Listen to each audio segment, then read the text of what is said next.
Bien, continuamos con la serie de Católicos con Doctrina en su episodio número 33.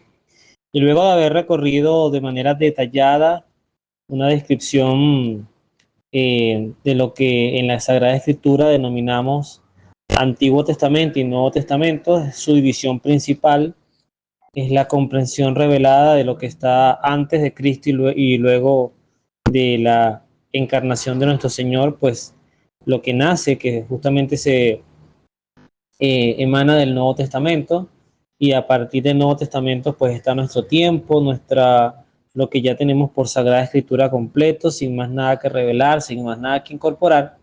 Hoy el episodio 33 nos vamos a plantear la integración de estos dos aspectos de tiempo, estos dos aspectos de contenido histórico, sapiencial, profético, que es, bueno, la unidad del Antiguo y del Nuevo Testamento.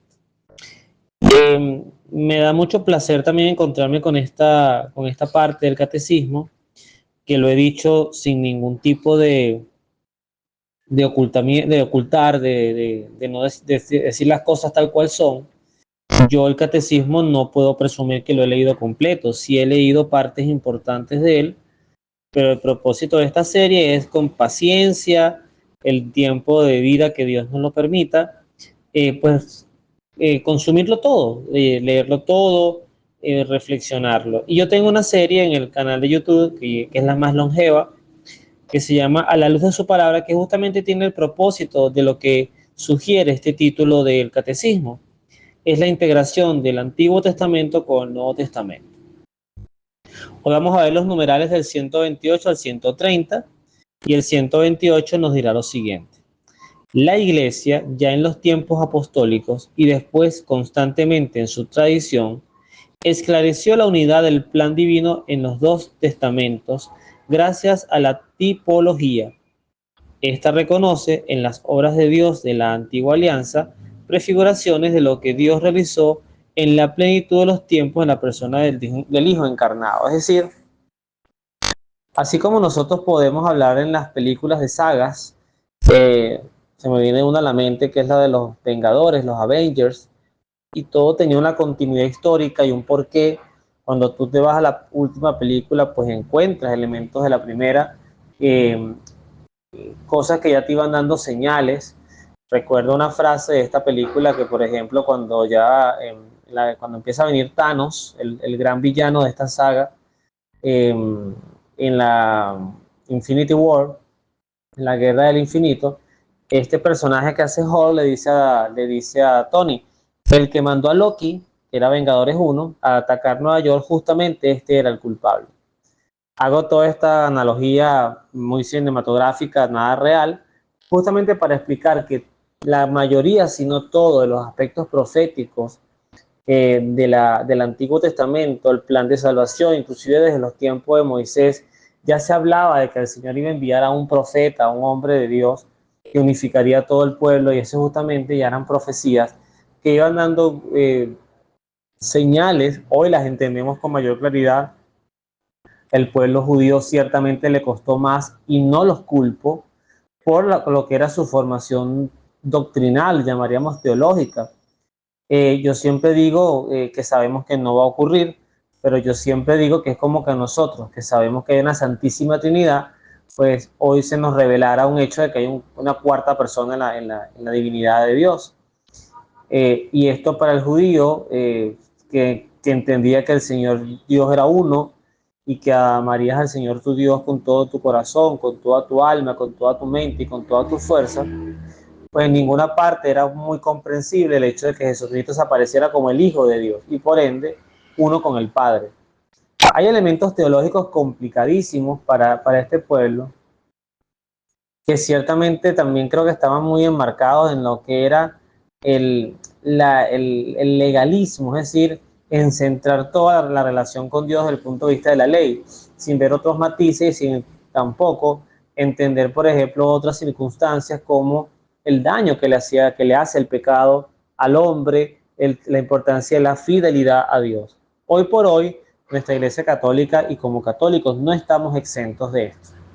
Tenemos que tener cuidado de no quedarnos en el ritualismo, de no quedarnos en el dogmatismo o no quedarnos también en el liberalismo, con este lenguaje pseudo progresista que en realidad lo que busca es como atenuar algunos principios básicos de la vida cristiana que están muy enmarcados de lo que es bueno y lo que es malo, y hoy pareciera que quisiéramos diluir todo en un no importa, en un pecado no existe, en al final todos nos vamos a salvar. Entonces hay dos extremos que hay que cuidar, y por eso esta integración del Antiguo y del Nuevo Testamento es importante y hay que saberla predicar como tal. Ya en el 129 nos dirá el Catecismo: los cristianos, por tanto, leen el Antiguo Testamento a la luz de Cristo muerto y resucitado. Esta lectura tipológica manifiesta el contenido inagotable del Antiguo Testamento. Ella no debe hacer olvidar que el Antiguo Testamento conserva su propio valor de revelación, que nuestro Señor mismo reafirmó. Por otra parte, el Nuevo Testamento exige ser leído también a la luz del Antiguo. La catequesis cristiana primitiva recurría constantemente, según un viejo adagio, según un viejo adagio,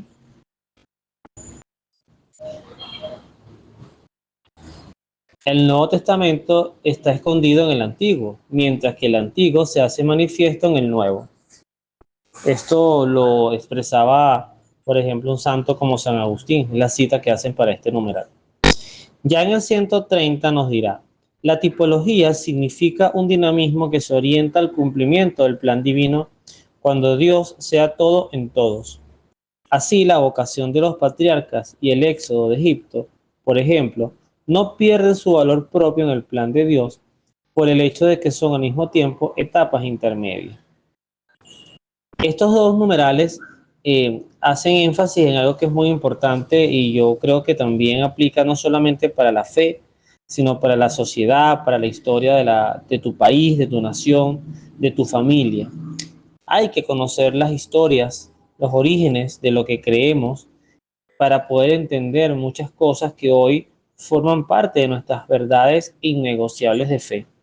Yo sé que esa palabra a mucha gente no le gusta. Yo cuando lo aplico, yo lo aplicaba una vez en una reunión en mi trabajo, hace unos cuantos años, y a las personas les decía: en nuestra fe cristiana católica hay innegociables. Y los innegociables justamente vienen del hecho de que al conocer algo de tu historia, de cómo el plan de salvación empezó desde el capítulo 3 del propio Génesis, cuando entra el pecado en el mundo, ya Dios inmediatamente ejecuta una sentencia, hace su justicia, perdemos todos estos dones preternaturales, pero ahí empieza un plan de salvación. El catecismo no solamente, y la Sagrada Escritura no es solamente para mirar atrás o entender una historia sagrada, ¿no? Entender la historia del pueblo hebreo, entender la presencia de Dios de Jesús en nuestra historia, entender el nacimiento del cristianismo. Eso es importantísimo, pero también es un modelo de vida. Y en cada libro de la Sagrada Escritura, y es impresionante, pero es así, lo puedo decir con fe porque me he permitido avanzar en contenidos, crear series y en torno justamente a las redes que actualmente estoy llevando. Y es que a todo se le puede sacar una enseñanza, hay un testimonio de vida que es muy útil para ti y para mí también. Entonces es importante cuando vayamos a construir cualquier plan evangelizador, llámese catequesis de comunión, confirmación de adultos, cursos prematrimoniales, charlas, retiros, siempre es importante tomar la integridad de la Sagrada Escritura, y yo diría que hasta sano, siempre lanzarte una lectura del Antiguo con una del Nuevo Testamento, hacer ese ejercicio de integración para que las nuevas generaciones no le pierdan la mirada a unos libros tan importantes, libros sagrados, que son justamente los que están contenidos en el Antiguo Testamento. Por ahora centrarnos solamente en los evangelios, que son sumamente importantes, son la médula de la Sagrada Escritura, pero que también a veces nos ponemos selectivos. Queremos decir algo que nos gusta de Jesús, lo que no nos gusta, lo que no sabemos explicar, mejor lo omito. No, para esto hay que formarse. Yo estoy en ese camino, yo no estoy totalmente formado. Yo lo que hago es escuchar a gente que tiene estudios, doctorados teológicos, que te predican, que te hacen siempre andar en esa actitud reflexiva en torno a la palabra del Señor. Así que bueno, que este sea nuestro alimento. Por eso es que es importante, y ya con esto termino este episodio, entender que el catecismo se alimenta de la palabra de Dios y no al revés. Y por eso es que es importante con la palabra de Dios también profundizar en la doctrina para tener una sana interpretación de lo que es el mensaje de salvación. Que Dios los bendiga, nos vemos en la oración.